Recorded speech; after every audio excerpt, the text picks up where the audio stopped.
everyone, to another InventRight TV show. We have a resident LinkedIn for licensing expert, Benjamin Harrison, and InventRight co-founder Stephen Key. My name is Andrew Krause. I also co-founded InventRight. Benjamin, let's let you do the talking this time, Benjamin. What are we talking about with the tips today? What are we doing? So what we're talking about today is LinkedIn messaging mistakes. We're going to talk about all those things that people do, all the bad DMs that everybody gets. And I want to give everybody a quick overview of these, just in case you're thinking about trying any yourself, so we can head you off at the pass, right? And the first one that has always been a really hot button topic on LinkedIn is don't send people like dating related messages, right? Don't reach out to people and message people and ask for a date or go into how pretty their smile is or compliment them on their looks. And this is another thing that you would think that people would just know to avoid on the platform, but they don't. They see it as another place to try to get a date. And so That's creepy. Women if you're get really thinking of creeped out this, about that. That's really creepy.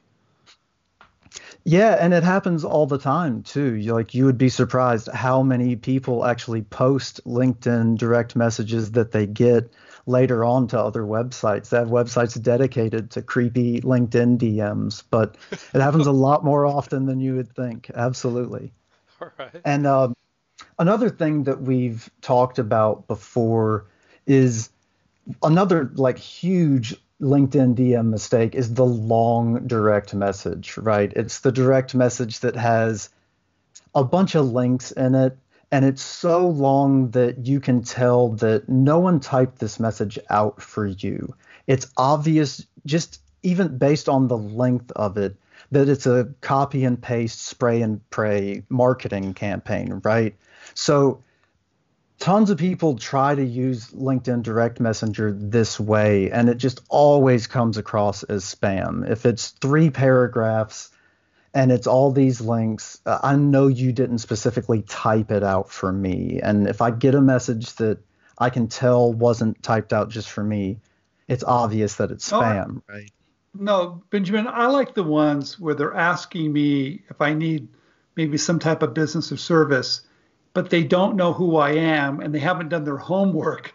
And I read it, I'm going, "You- this might be really great for somebody else, but it doesn't pertain to me. So why would you spam me like that? I don't understand. I think it's a very it's something that people should stop doing because I look at it and I just completely disregard it. One of my favorite tips that you give, Benjamin, is really simple. Is like look at your own direct messages and see what you don't like, see what feels spammy to you, and make a mental note of that. Don't ever do that. And I know it's really simple advice, but it's great advice that you give there. Thanks. And I even recommend that people, send your message, right? Send it and look and see how big of a block of text it is. Send it to a coworker, a coach, whatever it is that you have. And so once you've sent your message, you're able to see how it is that other people are going to be receiving that.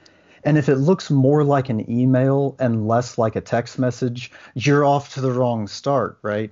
It needs to appear that it's just a direct message from someone that you know versus somebody that's hitting you with a bunch of information. Let me tell you the ones I really like that come over to me.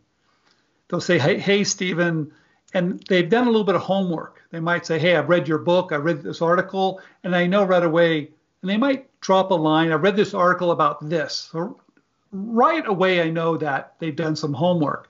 And of course, the flattery always helps. So when that happens, I actually pay attention to those. The other ones, I don't pay attention to at all. So a great tip, anybody who's listening, if you really do your homework on whoever you're reaching out, know their business, know what they do, mention something that's, I wouldn't say personal, but something that would make that person realize you're interested enough to take the time to investigate It's a specific message for you. Yeah, yeah. No one copied or cut Stephen or pasted Stephen into a message that they just took Bob's name out of. Yes. It was a specific message for you, and it shows, right? It's obvious whenever that's the case. Those I love. I always get back to people really, really quick. I'm with Stephen. The one that irritates me the most is that I looked at your profile. It looks like there's synergy between our profiles, and it's like, really, who's gonna buy that? You know, you just paste it, sent to anybody. The word synergy drives me nuts. People do it different ways, but everybody seems to use the word synergy. I'm getting that via emails now too, and I'm like, really? You didn't give me any specifics to show me that you know who that is. Benjamin, talk about the links that people put in there and the things to click on. I mean, I wouldn't click on anything the first time someone reached out to me ever. So why do people do that? I think people do it because they see it as a way of they think people are going to click on it. They think if they do the spray and pray campaign and they blast it out enough places, it doesn't matter if there's 1,000 annoyed people, if there's 10 people that click on it, right? So I think it's just a numbers thing, and it's a really ineffective campaign, in my opinion, because if you expect somebody to click on an external link and you don't know them, it's the same as the African prince that needs your account, whatever. You just need to do this, and he's going to give you $30 million. It just comes across as a spammy campaign, right? So what happens if I reach out to somebody and I don't get a response? Can I do it again? So this is an area where I may have a little different opinion than some. I hate to pester people. Like, I just hate bugging people. So my method is I'm going to have to be a polite pest at some point, right? I'm going to have to push people a little bit. But I save that for the people that actually have some engagement initially with me.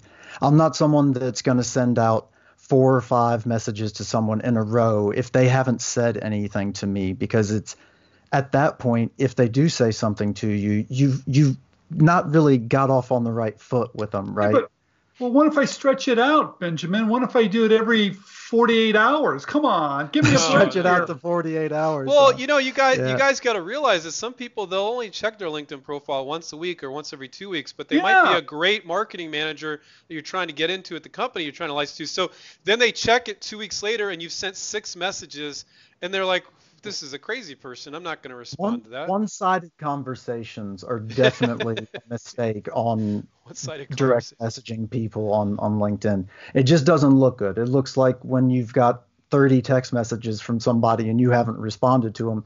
That's not a relationship. Should I change it up a little bit? Come on, can I change it up a little bit? Ask for something different? I wouldn't. I just wouldn't. That's one of another huge mistake is not really having an ask, right? That's another thing that people do is they just send over information and expect you to figure out something to do with it and how to implement this in a way that's beneficial to them. And I've never understood that. I've spent more time trying to figure out what someone wants than it took to read their message in the first place, right? Yeah. So we got about 30 seconds left here. Anything we want to say to wrap up? I don't create friction. Don't make life hard on someone. Make it easy for them to respond to you. That's one of the biggest mistakes that people make is they create too much friction in their messaging. Cool. Great message. Thank you, Benjamin. Thank you, Stephen. Take care, everybody. Keep inventing, and we'll catch up with you next time. See ya. Bye.